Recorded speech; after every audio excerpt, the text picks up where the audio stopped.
Hello everyone, we were reading the chapter 3 of our geography book, Electoral Politics, and today we are going to read in this part nomination of candidate. So listen very carefully. Nomination of candidate. Candidate का जो nomination होते हैं उसके बारे में हम जानने जा रहे हैं. We noted above that in democratic election people should have a real choice. जो डेमोक्रेटिक पीपल होते हैं ना, इलेक्शन पीपल, उसको जो है कैसा होना चाहिए, रियल चॉइस होना चाहिए. This happen only when there are और must no restrictions on anyone to contest on election. यदि कोई उसका जो है ना रिस्ट्रिक्शन नहीं होगा तो this is what our election provide, जो हमारे इलेक्शन जो है ना प्रोवाइड करते हैं election system. Anyone who can be a voter can also become a candidate in election. कोई भी जो है ना वोटर जो है ना कैंडिडेट बन सकते हैं इलेक्शन के लिए. The only difference is that in order to be a candidate the minimum age is 25 years. तो उसका मिनिमम एज कितना होना चाहिए, 25 years, while it is only 80 years for being a voter. जबकि वोटर बनने के लिए बस 18 ईयर्स ही होना चाहिए. There are some other restriction on criminal etc. Criminal वगैरह कुछ हो तो वो भी जो है ना रिस्ट्रिक्शन हो जाते हैं, रुकावट हो जाते हैं, तब जो है वो इलेक्शन नहीं लड़ पाएंगे, कैंडिडेट नहीं बन पाएंगे. But this apply in very extreme cases.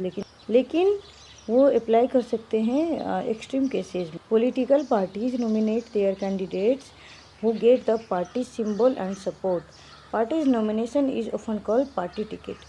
तो उसको जो है ना कैंडिडेट को पार्टी से यदि लड़ रहा है तो पार्टी का टिकट होना चाहिए. Every person who wish to contest on election has to fill a nomination form and give some money as security deposit. जो भी पर्सन चाहता है इलेक्शन कंटेस्ट करना, उसको जो है एक नॉमिनेशन फॉर्म भरना होता है पहले, और कुछ सिक्योरिटी डिपॉजिट करना होता है. कुछ मनी जो है ना सिक्योरिटी जमा करना होता है, डिपॉजिट करना होता है. Recently, a new system of declaration has been introduced on direction from a Supreme Court. तो सुप्रीम कोर्ट के आधार पर जो है ना कुछ डायरेक्शन दिया गया है recently.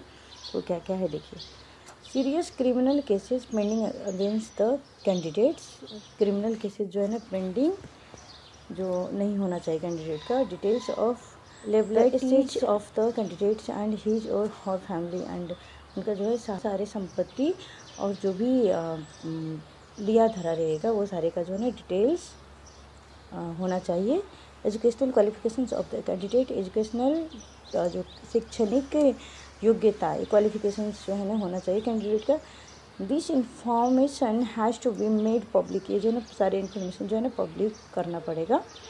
This provides an opportunity to the voters to make their decision on the basis of the information provided by the candidates. और इसके आधार पे जो है पब्लिक क्या करते हैं, डिसाइड करते हैं, वोटर जो है डिसाइड करते हैं वोट करने का.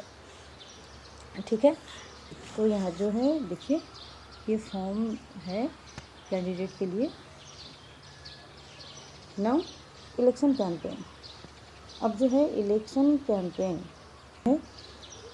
The main purpose of election is give people a chance to choose a representative. Main purpose क्या होता है इलेक्शन का, कि पीपल जो है ना रिप्रेजेंटेटिव अपना चुन सके.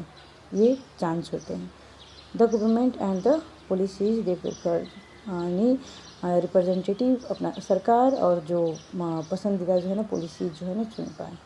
Therefore it is necessary to have a free and open discussion about who is a better representative. इसीलिए जो है ना ये बहुत ज़रूरी होते हैं कि फ्री डिस्कशन और ओपन डिस्कशन करें कि कौन सा जो है ना बेटर है representative. Which party will make a better government और what is a good policy. और कौन सा पार्टी जो है बेटर गवर्नमेंट है और कौन सा जो है ना गुड पॉलिसी है. ये सारे जो है ना ओपन और फ्री डिस्कशन करना बहुत ज़रूरी होती है. This is what happen during election campaign. तो ये सारी चीज़ें जो होती है ना इलेक्शन कैंपेन में होती है. In our country such campaigns take place for a 2-week period between a announcement of the final list of candidate. Final list जो कैंडिडेट का अनाउंस होती हैं उसके बाद जो है ना 2 weeks का पीरियड लगता है ये कैंपेन के लिए हमारे कंट्री में. And the date of polling. और जो डेट होती है ना पोलिंग का, मतदान करने का. During this period, the candidate contact their voters Political leaders address election meeting and political parties mobilize their supporters. तो ऐसे जो है पॉलिटिकल पार्टीज जो है अपने सपोर्टर्स से मिलते हैं, मीटिंग करते हैं, देन जो है जो कैंडिडेट्स होते हैं वो वोटर के पास जाते हैं वोट मांगने के लिए, सपोर्ट करने के लिए, हेल्प करने के लिए बोलते हैं. This is also the period when newspaper and television news are full of election related stories and debates. ये इस समय में न्यूज़पेपर और टेलीविज़न्स में भी जो है ना सारे इलेक्शन से रिलेटेड स्टोरीज और डिबेट्स होते हैं. But election campaign is not limited to these 2 weeks only. लेकिन इलेक्शन कैंपेन जो है ना बस ये 2 वीक्स में लिमिटेड नहीं रहते हैं. Political parties start preparing for election month before they actually take in election campaign. Political parties try to focus public attention on some big issue. तो बस 2 ही सप्ताह नहीं लेते हैं, मतलब कई मंथ पहले से ही जो है ना इलेक्शन के लिए प्रिपरेशन करते रहते हैं. They want to attract the public to that issue and get them to vote for their parties on that basis. देखिए यहाँ पे जो है ना इशूज जो कह रहा है कि मतलब जो कैंडिडेट्स होते हैं वो पब्लिक को ऐसे कुछ कुछ बातें प्रॉमिस करते हैं कि हम ये कर देंगे, वो कर देंगे, हमें वोट दीजिए. तो वो सारी बातें होते हैं, उसे अट्रैक्ट करते रहते हैं पब्लिक को. Let us look at some of the successful slogans given by the different political parties in various election. तो वेरियस इलेक्शन में जो है ना कुछ पार्टीज का जो है ना सक्सेसफुल स्लोगन्स भी होते हैं. इलेक्शन के टाइम में स्लोगन्स भी दिया जाता है. तो कुछ सक्सेसफुल स्लोगन्स जो इलेक्शन के टाइम में दिया गया है उसके बारे में नीचे दिया हुआ है. तो फर्स्ट में देखिए the Congress party led by Indira Gandhi gave the slogan of गरीबी हटाओ remove poverty in the Lok Sabha election of 1971. जब लोकसभा का इलेक्शन हुआ था 1971 में और इंदिरा गांधी जो है ना उसका मतलब लीडर थी, तो उन्होंने गरीबी हटाओ करके जो है नारा दिया हुआ था. The party promised to reorient all the policies of the government to remove poverty from the country. ये पार्टी ने जो है ना इसे प्रॉमिस किया था कि गवर्नमेंट में आने के बाद जो है ना सारे पॉवर्टी को क्या करेंगे, देश से हटा देंगे. दूसरा है save democracy was the slogan given by the Janata party के दिया हुआ जो है ना जनता पार्टी के द्वारा दिया हुआ स्लोगन है save democracy under the leadership of Jayaprakash Narayan. उस समय जो लीडर थे जयप्रकाश नारायण के लीडरशिप में जो है ना ये स्लोगन दिया था. In the Lok Sabha election held in 1977 the party promised to undo the excesses committed during emergency and the restore civil liberties. तो ये उस समय की बात है जब इमरजेंसी लागू हुई थी इंदिरा गांधी के द्वारा, उस समय की बात है. The left front use the slogan of land to the tiller. Tiller का मतलब होता है जो खेत जोतने वाले व्यक्ति होते हैं ना, टिल करने वाले उसको कहते हैं. तो उसके लिए जो है ना लैंड की ये मांग किया हुआ था. In the West Bengal assembly election held in 1977. दूसरा है project the self respect of the Telugus was the slogan used by NT. Rama Rao the leader of the Telugu Desam party in Andhra Pradesh Assembly election in 1983. Protect the self respect का मतलब होता है कि आत्मसम्मान की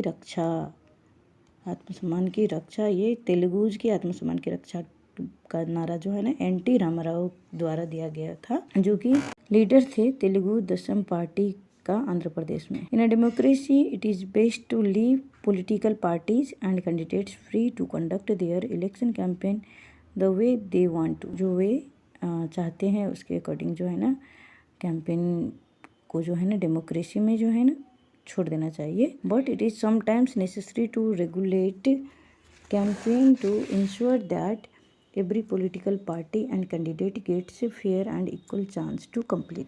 लेकिन कभी कभी जो है ये कैंपेन जो होते हैं उसको जो है रेगुलेट करना, नियंत्रित करना भी बहुत ज़रूरी होते हैं. According to our election law no parties और कैंडिडेट कैन. हमारे जो इलेक्शन लॉ है उसके अकॉर्डिंग जो है ना कोई भी कैंडिडेट और पार्टी जो है ना क्या नहीं कर सकता, उसके बारे में नीचे दिया गया है. तो पॉइंट वाइज है, ध्यान से देखिएगा. जिसमें फर्स्ट नंबर में है ब्राइब और थ्रेटन वोटर्स। ब्राइब का मतलब होता है घूस देना, किसी को घूस नहीं दे सकते, और थ्रेटन नहीं कर सकते हैं वोटर्स को। नंबर सेकंड में appeal to them in the name of caste और रिलीजन और कास्ट के नाम से किसी को अपील नहीं कर सकते हैं। Use government resources for election campaign. Government resources को जो है ना इलेक्शन कैंपेन के लिए आप जो है ना यूज़ नहीं कर सकते हैं। And spend more than 25 lakh in a constituency for Lok Sabha election और 10 lakh in the constituency in all on assembly election. तो ये तो क्या कहते हैं, ये नियम थी। If they do so their election can be rejected by the court even after they have been declared elected. तो यदि ऐसा पाया गया तो उसको जो है ना क्या कर सकता है, रिजेक्ट भी हो सकता है, मतलब इलेक्शन उनका। In additional to the law and the political parties in our country have agreed to a model code of conduct. अतिरिक्त जो है लॉज में जो है ना कुछ पार्टीज के लिए, हमारे पॉलिटिकल पार्टीज के लिए जो है ना हमारे देश में जो है ना model code of conduct. Code of conduct का मतलब होता है आचार संहिता, इलेक्शन कैंपेन के लिए लागू किया गया है, बनाया गया है। According to this no party और कैंडिडेट कैन, और इसके अकॉर्डिंग जो है ना कोई पार्टी या कैंडिडेट जो है नहीं कर सकता है। जैसे देखिए, यूज एनी प्लेस और worship for election propaganda. Election propaganda को लेकर के कोई प्लेस जो है ना वर्शिप के लिए जो है ना यूज नहीं कर सकता है। Use government vehicle, aircraft and official for election, ये सारी नहीं कर सकता है। Once election are announced, minister shall not lay foundation stone of any project, take any big policy decision और make any promises of providing public facilities. ये सारी बातें जो है ना नहीं कर सकते। अब देखिए क्या है, polling and counting of vote. Polling का मतलब होता है मतदान और counting. The final stage of an election is the day when the voter cast और poll their vote. Final stage होते हैं इलेक्शन का जिस दिन मतदान होते, वोट होते। That is usually called the election day. Every person whose name is on the voter list can go to the nearby polling booth में जा सकता है, मतदान केंद्र में। Situated usually in a local school और once the voter goes inside the election official identify her, put a mark on her fingers and allow her to cast her vote दे सकता है। An agent of each candidate is allowed to sit inside the polling booth। और जो agent होते हैं ना सारे candidates का, वो मतलब अलाउड होते हैं अंदर में पोलिंग बूथ में बैठने का। And ensure that the voting takes place in a fair way. और वो जो है ना मतलब इंश्योर हो जाते हैं कि वोटिंग जो है मतलब fairly. Earlier the voters use to indicate who they wanted to vote for by putting a stamp on the ballot paper. ये पहले होती थी बैलेट पेपर पे। A ballot paper is a sheet of paper on which the names of the contesting candidates along with party. Ballot paper का मतलब होता है जिस पे जो है ना कैंडिडेट का के साथ साथ पार्टी का नेम जो है ना उस पर रहता था, सिंबल रहता था। Now days electronic voting machine, जिसको शॉर्ट फॉर्म में जो है ना हम कहते हैं EVM, are used to record votes. The machine shows the names of candidates and the party symbol. Independent candidates to have their own symbols allotted by election commission। और independent candidates होते हैं, स्वतंत्र उम्मीदवार होते हैं ना, उसका भी जो है ना सिंबल जो है ना अलॉटेड होता है इलेक्शन कमीशन के द्वारा। All that the voters has to do is to press the button against the name of the candidate के अगेंस्ट जो बटन होते हैं उसको जो है ना क्या करते हैं, प्रेस करते हैं। She want to give her vote, जिसको चाहते हैं। Once the polling is over, all the EVMs are sealed and taken to a secure place। तो जब वोट कंप्लीट हो जाते हैं उसको EVM को क्या कर सील्ड कर दिया जाता है और उसको जो एक सिक्योर प्लेस पे ले जाते हैं। A few days later on a fixed date all the EVMs from a constituency are opened and the votes secured by each candidates are counted। फिर क्या होता है, एक फिक्स डेट होती है तो सारे के सारे EVMs को एक कंस्टिट्यूएंसी मिला के उसको क्या करते हैं, काउंटिंग करते हैं। The agents of all candidates are present there to ensure that the counting is done properly. तो काउंटिंग प्रॉपरली हो रहा है कि नहीं हो रहा है, तो सारे एजेंट्स रहते हैं सारे कैंडिडेट का। The candidate who secured the highest number of votes from the constituency declared elected, उसको जो है ना इलेक्टेड माना जाता है, मतलब जीता हुआ माना जाता है। In a general election usually the counting of votes in all the constituency take place at the same time on the same day. तो यहाँ पे क्या करा है कि जो जनरल इलेक्शंस होते हैं ना उसमें यूजुअली क्या होता है, जो काउंटिंग वोट्स होते हैं ना वो कंस्टिट्यूएंसी का वो सेम प्लेस में होते हैं और सेम टाइम में होते हैं, सेम डे में होते हैं।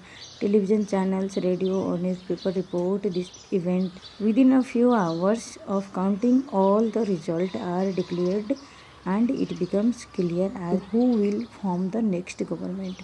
और सारे वहाँ पे रहते हैं, कुछ ही घंटों के बाद में जो है काउंटिंग के कुछ ही घंटे के बाद में जो है रिजल्ट डिक्लेयर होते हैं और अगला सरकार कौन बना, कौन फॉर्म हुआ, ये जो है सारे सभी समझ जाते हैं।